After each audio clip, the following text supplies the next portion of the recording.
ಬಾಗಲಕೋಟೆಯಲ್ಲಿ ಮತ ಎಣಿಕೆ ವೇಳೆ ಗಲಾಟೆ. ಎಣಿಕೆ ಕೇಂದ್ರಕ್ಕೆ ಮಾರ್ಗದ ವಿಚಾರಕ್ಕೆ, ರೂಟ್ ವಿಚಾರಕ್ಕೆ ಜೋರಾದಂಥ ವಾಗ್ವಾದ ನಡೆದಿದೆ. ಬಾಗಲಕೋಟೆಯಲ್ಲಿ ಮತ ಎಣಿಕೆ ಕೇಂದ್ರದ ಬಳಿಯಲ್ಲಿ ಗಲಾಟೆ ಆಗಿರೋದು, ಸರಿಯಾಗಿ ಒಳಗಡೆ ಬಿಡ್ತಾ ಇಲ್ಲ, ಯಾವ ರೂಟ್ ಇದು, ಹಾಗೆ ಹೀಗೆ ಅಂತ ರಾಜಕೀಯ ಪಕ್ಷಗಳ ಏಜೆಂಟರುಗಳು ಮತ್ತು ಪೊಲೀಸರ ನಡುವಿನ ವಾಗ್ವಾದ ಇದು. ಮತ ಎಣಿಕೆ ಕೇಂದ್ರದ ಒಳಗಡೆ ಬಿಡ್ತಾ ಇಲ್ಲ ನಮ್ಮನ್ನು ಅಂತ ಹೇಳಿ ಕಿತ್ತಾಟ ಮಾಡ್ಕೊಳ್ತಾ ಇದ್ದಾರೆ ಬಾಗಲಕೋಟೆಯಲ್ಲಿ.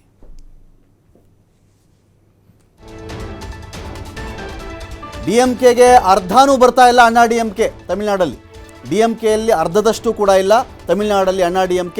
ಇನ್ನು ವೆಸ್ಟ್ ಬೆಂಗಾಲ್ ಸಮ ಹೋರಾಟ ರೀ. ಒಂದೇ ಒಂದು ಸ್ಥಾನ ಕಡಿಮೆ TMC, 107 ಇವರು, 108 BJP, 108 BJP, 107 TMC ಇದ್ದಾರೆ ಅಲ್ಲಿ ವೆಸ್ಟ್ ಬೆಂಗಾಲಲ್ಲಿ.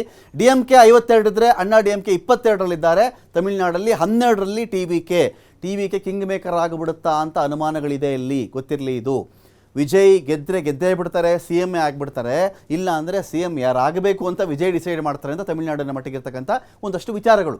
ತಮಿಳುನಾಡು ದ್ರಾವಿಡ ಚಳವಳಿ, ಜಯಲಲಿತಾ ಇಲ್ಲ, ಈ ಕಡೆ MGR ಇಲ್ಲ, ಕರುಣಾನಿಧಿ ಇಲ್ಲ, ಅವರ ಒಂದು ಕೊಂಡಿ ಅಂತ ಬಂದರೆ ಒಂದು ಸ್ಟಾಲಿನ್ ಇರೋದಲ್ಲಿ. ಸ್ಟಾಲಿನ್ ಇರಬೇಕಾದಾಗ ಆ ಪಾರ್ಟಿ ಲೀಡ್ ಮಾಡ್ಕೊಳ್ತಾ ಇದ್ದಾರೆ. ಸ್ಟಾಲಿನ್ ಒಂದು ಹಳೆಯ ತಲೆಮಾರಿನ ಕಡೆಯ ರೆಕಗ್ನೈಸ್ಡ್ ಫೇಸ್ ಅಂತ ಹೇಳಬಹುದಾಗುತ್ತೆ DMK ವಿಚಾರದಲ್ಲಿ.